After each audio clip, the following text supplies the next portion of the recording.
Alors le trouble le plus connu et connu de tous à la ménopause, ce sont les bouffées de chaleur. Les bouffées de chaleur, ça va concerner à peu près 3 femmes sur 4 et c'est très variable l'intensité d'une femme à l'autre. Ça va durer relativement longtemps puisque la durée moyenne des bouffées de chaleur dans un pays occidental, c'est 7 ans et demi. Et tous les jours, les praticiens, nous recevons des femmes qui ont 60, 65, voire 70 ans et qui souffrent encore de bouffées de chaleur. Alors c'est quoi la bouffée de chaleur? C'est une onde qui va parcourir le corps de la tête aux pieds ou des pieds à la tête, qui dure à peu près 30 secondes à 2 minutes et qui très souvent se termine par une sensation de sueur, une transpiration, quelquefois une transpiration très importante qui contraint par exemple à changer de t-shirt, à changer les draps la nuit, voire à prendre une douche. Alors combien on peut en avoir? On peut en avoir 1 ou 2, mais des fois on peut en avoir 10 par jour, 5 par nuit, avec des phénomènes de réveil, donc ça va altérer le sommeil. Quand vous êtes réveillé 4-5 fois dans la nuit, et ben, le lendemain vous êtes fatigué. Si on est fatigué, ben, on a une mauvaise humeur, etc. Donc il y a tout un tas de cortèges fonctionnels, de symptômes fonctionnels qui accompagnent les bouffées de chaleur.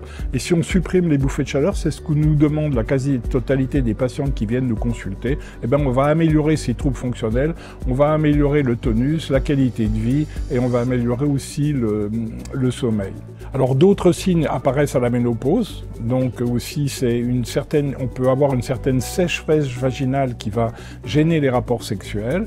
Il y a une certaine inégalité devant la sécheresse vaginale, comme il y a une inégalité devant la nourriture ou le cancer. C'est-à-dire certaines femmes, dans les mois qui suivent la ménopause, eh bien, elles auront déjà une sécheresse, une difficulté à avoir des rapports sexuels, et d'autres, 5 ou 10 ans après, sans traitement, pourront avoir des rapports sans inconvénients. Ce que je dirais, c'est qu'il ne faut jamais se décourager. Quand il y a une sécheresse vaginale, et quel que soit l'état, on peut toujours revenir en arrière si une patiente est motivée, déterminée et persévérante. Il y a des traitements, quelquefois un peu contraignants, des traitements locaux, des traitements généraux, et on peut toujours améliorer la sexualité, en sachant qu'on se plaint aussi souvent d'une baisse de libido à la ménopause.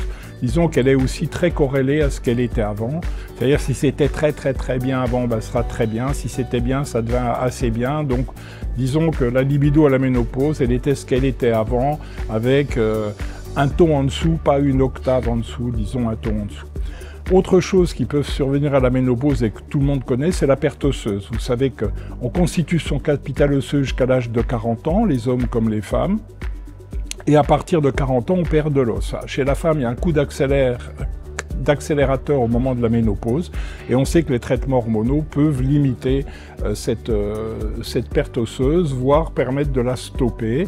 Alors, comment sait-on si on a un risque d'ostéoporose? Eh bien, il y a un examen qui est fait pour ça, ça s'appelle l'ostéodensitométrie. C'est un examen qui est indolore, très peu irradiant, et qui pourrait être proposé à toutes les femmes au moment de l'entrée en ménopause, qui permettrait de déterminer les patientes à risque d'ostéoporose et éventuellement de faire basculer l'indication du traitement hormonal dans un sens ou dans l'autre s'il y a un risque d'ostéoporose.